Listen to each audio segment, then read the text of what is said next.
The people of NayanPur village once believed that God had abandoned their village. It began when an ancient tree in the village square suddenly withered. For generations, the tree had stood in the center of village. Weddings had passed beneath its branches, children had played around its trunk, and tired farmers had rested in its shade. The villagers regarded it as a sign that God was watching over them. So, when its leaves began falling and its branches dried, fear spread across the village. People gathered around the tree, staring at it with worried faces. A woman folded her hands and wondered if the village had done something wrong. Every little problem began to frighten them. When a farmer discovered insects on a few plants, people said the entire harvest would fail.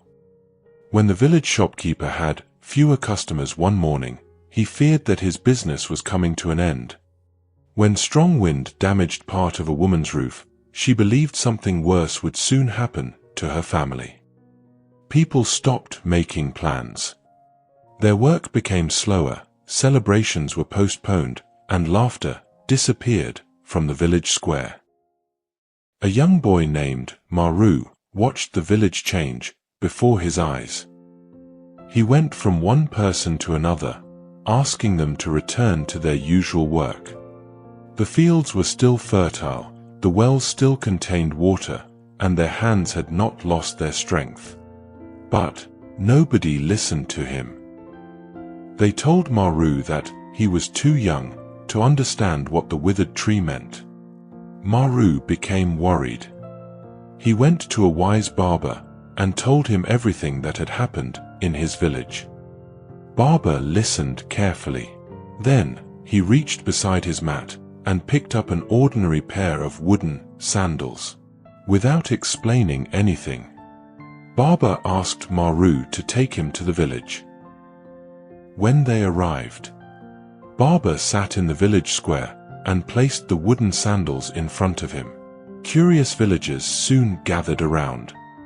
Barber looked at them and announced that these were not ordinary sandals. Whoever wore them with faith would receive a powerful blessing.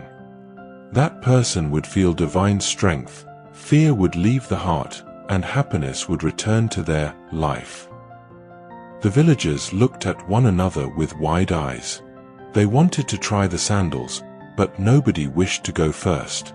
At last, a farmer named Harry stepped forward. Harry had spent several days worrying about the insects in his field. He removed his slippers, placed his feet inside the wooden sandals, and began walking. Everyone watched him closely. At first, Harry appeared uncertain. Then, he took a deep breath. His shoulders straightened, his eyes brightened, and a smile slowly appeared on his face. Harry said that he could feel it. He could feel warmth moving through his body, as if a new power had entered him. He lifted both hands with excitement and announced that he was blessed. God had not abandoned him. He no longer needed to worry, because everything would be fine. The villagers widened their eyes. Harry folded his hands, thanked God for remaining beside him, and removed the sandals. The moment he stepped away, several people rushed forward. A woman named Leela was chosen next. A woman named Leela was chosen next. She placed her feet inside the wooden sandals and began walking. After a few steps, she closed her eyes and placed one hand over her heart. Her face brightened. Leela said she could feel the blessing and that God had not abandoned her. Everything would be fine now. She folded her hands in gratitude while the villagers eagerly waited for their turn. Next came the village shopkeeper. He placed his feet inside the sandals and slowly walked around the square. Within moments, a broad smile appeared on his face. He said that he could feel new energy flowing through his entire body. His worries were disappearing. He lifted his face towards the sky and thanked God for blessing him again. An elderly woman tried the sandals after him. She had believed that the withered tree meant happiness would never return to NayanPur. But after taking a few steps, tears of relief filled her eyes. She pressed her palms together and said that she could feel God's presence around her. God had never left NayanPur. Now, everyone wanted a turn. One by one, the villagers wore the wooden sandals.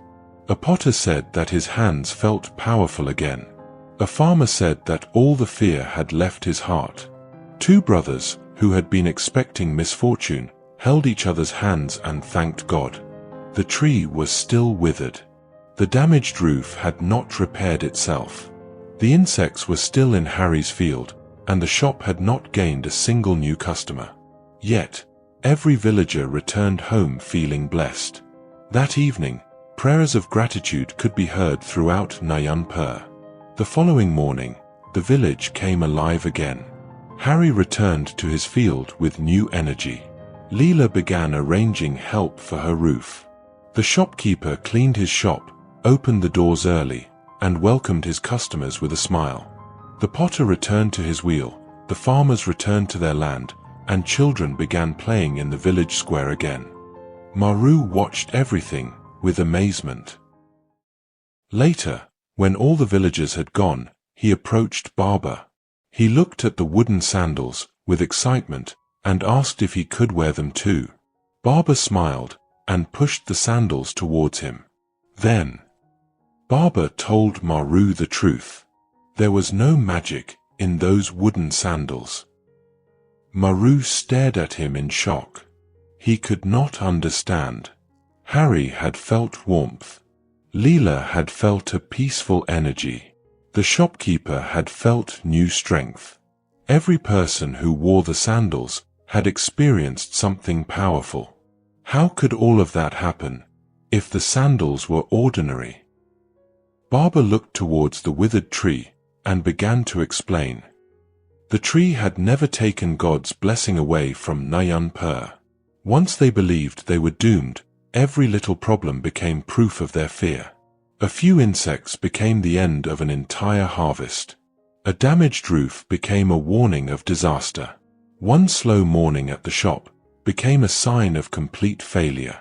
The villagers had not lost God's blessing. They had lost their faith in it. Baba explained that the sandals gave them something they were no longer able to give themselves. A reason to believe.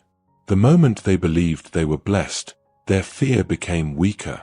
They stood differently, spoke differently, and returned to the work they had abandoned. The power was not inside the sandals. It was inside their belief, their courage, and their faith in God. Baba then reminded Maru that faith does not mean difficulties will never come. Trees may wither, roofs may break, crops may become damaged, and some days may bring disappointment. But a difficult moment is not proof that God has left your side. Faith gives you the peace to wait, the courage to continue, and the strength to do what must be done. Baba picked up the wooden sandals and placed them beside him. The blessing had never been inside the wood. It had always been within the villagers. They only needed something to help them remember it. One painful event can change the way we see everything that follows. When we expect life to go wrong, every small difficulty begins to look like another warning. But one bad moment does not decide our entire future. The wooden sandals did not remove the villagers' problems. They gave them enough hope to stop fearing those problems and begin facing them. Belief alone did not repair the roof, save the crops, or bring customers into the shop. But it gave the villagers the courage to rise, return to their work, and do what they could. That is what faith can give us. Not a life without difficulties, but a heart that does not surrender to them. The blessing was never beneath their feet. It had always been within their hearts.